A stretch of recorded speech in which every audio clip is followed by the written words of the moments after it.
आज हम लोग समीकरण का लेखा चित्र कैसे अंकित करते हैं इसको जानेंगे।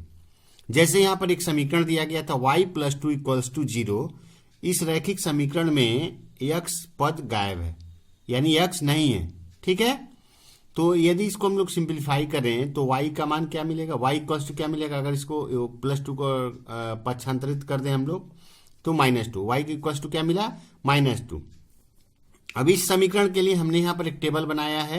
इस तरह से टेबल बनता है x y, और y का मान क्या दिया गया है, -2, y का मान चेंज नहीं हो रहा, y का मान -2 ही होगा। तो ऐसी स्थिति में x का मान हम लोग जो चाहे वो ले सकते हैं। जैसे मैंने यहाँ पर एक बार 5 लिया, एक बार 10 लिया, एक बार -7 लिया, यानी y के किसी भी y के एक मान के लिए x का मान हमको मिलता ही मिलता है, तो हम लोग कोई भी मान ले सकते हैं। जैसे यहाँ पर y+2 दिया हुआ था, सीधे यही दिया रहता y = -2, तो y = -2 कर देते, x का मान लिख देते। या फिर इसी समीकरण को क्या रहता, x = दिया रहता, x = सपोज दैट 5 रहता, तो x वाले कॉलम में 5 5 5 कर देते, या y का मान जो चाहे वो हम लोग लेते। तो इस तरह के सम्स को मैं यहाँ पर एक बता रहा हूँ। ठीक है, अच्छा, उसके बाद का काम क्या है, एक हम इसके पहले वीडियो में बताया था कि जब हम लोग ग्राफ को अंकित करते हैं तो एक पैमाना की आवश्यकता पड़ती है। तो हमने यहाँ पर पैमाना लिखा है छोटे वर्ग की एक भुजा, यानी यहाँ पर हम लोग ग्राफ पेपर में देख पा रहे हैं बहुत सारे छोटे छोटे स्क्वायर दिख रहे हैं। उस छोटे स्क्वायर की एक भुजा को हम क्या माने हैं, 1 इकाई माने हैं। हम अगर हम लोग चाहें तो 2 छोटे स्क्वायर की 2 भुजा को 1 इकाई मान सकते हैं। ग्राफ देखने में अच्छा लगेगा, लेकिन मैं यहाँ पर समझने में आसानी हो इसलिए एक छोटे वर्ग की एक भुजा को 1 इकाई माने हैं। और यहाँ पर मैंने x अक्ष और y अक्ष ड्रा किया है। ये हमारा मूल बिंदु हो गया O। ठीक है, ये हमारा मूल बिंदु है। अब हम लोग इस पॉइंट को ड्रा करेंगे। सबसे पहला पॉइंट हमारा क्या है, 5 - 2। ठीक है, तो 5 - 2 क्या होगा, x का मान 5 लेते हैं तो 1 2 3 4 5। ठीक है, 1 2 3 4 5 हुआ। और y का मान फिर यहां से क्या है, -2 है।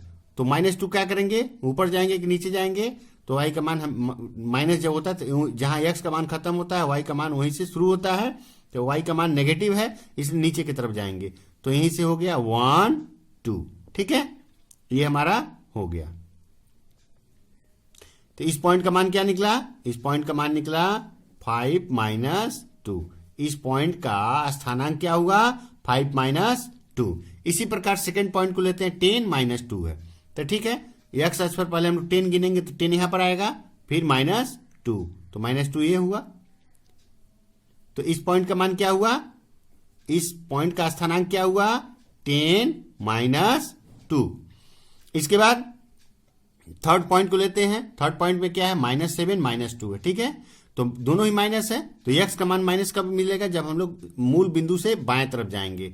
तो इधर जाएंगे तो 7 कहां मिलेगा, 1 2 3 4 5 6 7। ठीक है, 7 हुआ। अब फिर यही से y का मान -2, तो y का मान -2 है तो स्वाभाविक बात हम लोग नीचे जाएंगे, तो जहां x खत्म हुआ वहीं से y का स्टार्ट होगा, 1 2। ठीक है, तो इस पॉइंट का मान क्या हुआ, -7 - 2। अब हम लोग देख पा रहे हैं ये तीनों पॉइंट एक सरल रेखा पर स्थित हैं, तो तीनों को हम लोग मिला देते हैं, तीनों को हम लोग मिला देते हैं। तो हमने इसको मिला दिया, और चूंकि यह एक सरल रेखा मिला तो इसलिए इसको एरो दिखा दिए, क्योंकि ये सरल रेखा है, इसका कोई अंत नहीं है, कहां तक आएगा इधर और कहां तक इधर जाएगा, इसलिए एरो देकर के दिखा दिया गया। सपोज दैट इस सरल रेखा का नाम हम दे दिए K, और यहां पर एक पॉइंट दे दिए B। तो ये जो लाइन मिला, यह लाइन इस दिए गए समीकरण का लेखा चित्र हुआ। यानी यह समीकरण कैसा समीकरण है, एक रैखिक समीकरण यानी लीनियर इक्वेशन है। ठीक है, और लीनियर इक्वेशन क्या कैसे मिलता है, एक स्ट्रेट लाइन मिलता है, एक सरल रेखा मिलता है। किसी भी लीनियर इक्वेशन का यदि हम लोग ग्राफ अंकित करें तो वह एक सरल रेखा मिलेगा। अब यहां पर एक और समीकरण का हम लोग लेखा चित्र अंकित करेंगे। लीनियर इक्वेशन दिया गया है 5x - 3y = 8। ठीक है, तो इस इक्वेशन के लिए हमें एक टेबल बनाना पड़ेगा, जैसे मैंने यहां पर एक टेबल बनाया है। ठीक है, अब इसके बाद क्या करेंगे, यहां पर हम लोग क्या करेंगे, या तो x बराबर निकालेंगे या तो y बराबर निकालेंगे। तो हम लोग देख पा रहे हैं यहाँ x प्लस में है, इसलिए x बराबर ही हम लोग निकाल देंगे। क्या निकालेंगे, इसको सिंप्लीफाई करेंगे तो क्या निकलेगा, ये निकलेगा 5x equals to 8 minus 3y इधर जाएगा तो इधर माइनस में इधर आएगा तो क्या हो जाएगा, प्लस 3y हो जाएगा। ठीक है, और x इक्वल्स टू क्या हो जाएगा, 8 प्लस 3y बटा में x का साथ 5 का क्या है, गुणा, इधर आएगा तो क्या होगा, भाग होगा। अब हम लोग देख पा रहे हैं x बराबर निकला 8 प्लस 3y बटा में 5। यानी कहने का मतलब क्या हुआ, जब भी हम लोग एक y का मान रखेंगे दाहिने तरफ तो हमें x का मान मिलेगा। ठीक है, तो सबसे पहला काम होगा हमें यहां पर एक y का मान खोजना। y का मान ऐसा निकालेंगे ताकि इसका सरल करने के बाद हमको एक पूर्ण संख्या मिले। ठीक है, तो क्या मिलेगा, जैसे हम यहां पर देख पा रहे हैं, यदि वो मान क्या रखते हैं हम लोग, मान रख सकते हैं 0, -1, -2, +1, +2, +3, -3, इस तरह से हम लोग मान को रखते हैं। तो यहाँ पर हम लोग देख पा रहे हैं 0 रखने से नहीं होगा, तो इसके बाद क्या रखेंगे, 1 रखेंगे। 1 रखने से क्या होगा, 3 में 1 का गुणा करेंगे 3, और 8 और 3 जोड़ेंगे तो 11, लेकिन 5 से 11 कटेगा नहीं होगा, इसलिए अब क्या रखेंगे, -1। वाई का मान यदि हम लोग -1 रखें, ठीक है, तो क्या होगा, यहाँ पर मैं करके दिखा रहा हूं, 8 प्लस 3 इंटू वाई का मान क्या रख रहे हैं हम, -1 बटा में 5। अब 3 और 1 का गुणा करेंगे तो क्या होगा, -3, यहाँ पर 8 है, तो 8 में से 3 घट जाएगा। ठीक है, 8 - 3 बटा में 5, यानी क्या बचेगा, 5 बटा में 5, 1 कट जाएगा, यानी 1 आएगा। यानी यदि हमने क्या किया, y का मान -1 रखा तो x का मान सरल होकर के क्या आया, 1 आया। तो हमने y का मान क्या रखा, -1, तो x का भी मान हमें क्या मिला, 1 मिला। इसी प्रकार अब हम दूसरा मान पता करेंगे। तो इसका इस तरह के क्वेश्चन में सबसे आसान तरीका क्या होता है, जब एक मान हमें पता चल जाता है तो उस मान में हम लोग नीचे वाले मान को जोड़ देते हैं। ठीक है, जैसे हमको पहला मान y का पता चल गया -1, तो दूसरा मान क्या होगा, 5 उसमें जोड़ देंगे, तो दूसरा मान क्या होगा, -6।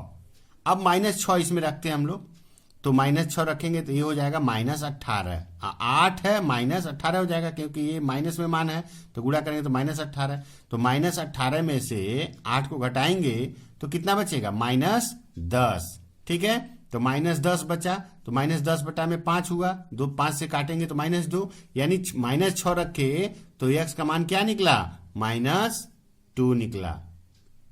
ठीक है, इसी प्रकार -6 निकला, -6 में फिर 5 को जोड़ेंगे तो कितना हो जाएगा, -11 हो गया। ठीक है, अब -11 रखते हैं यहाँ पर, तो -11 रखेंगे, +3 में उससे गुणा करेंगे तो -33 हो गया, -33 में से 8 को घटाएंगे तो -25 होगा।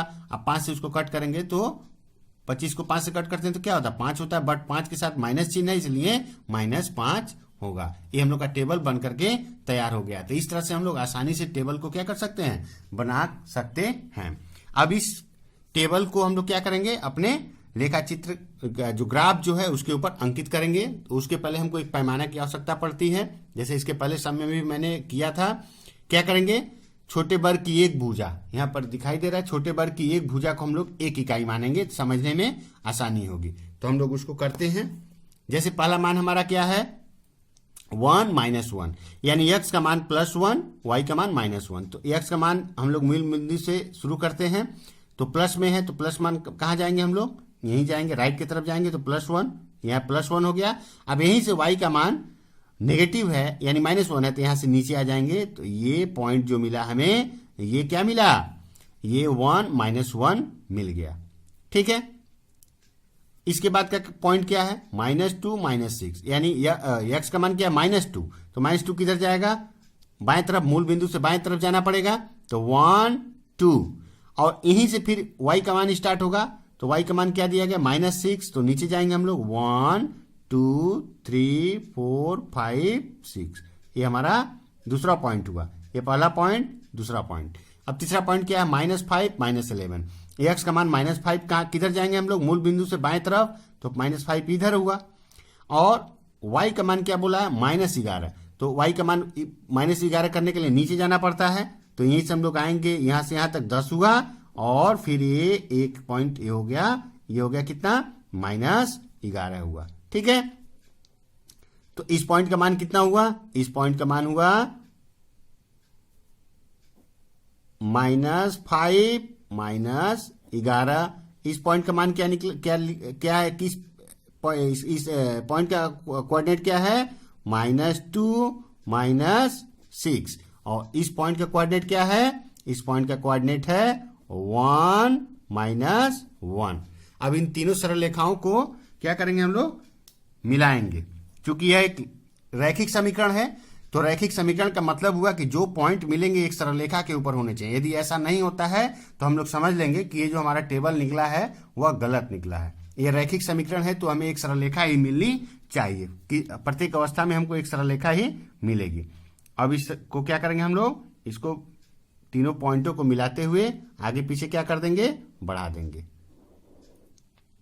और इस सरल रेखा का एक नामकरण कर देंगे।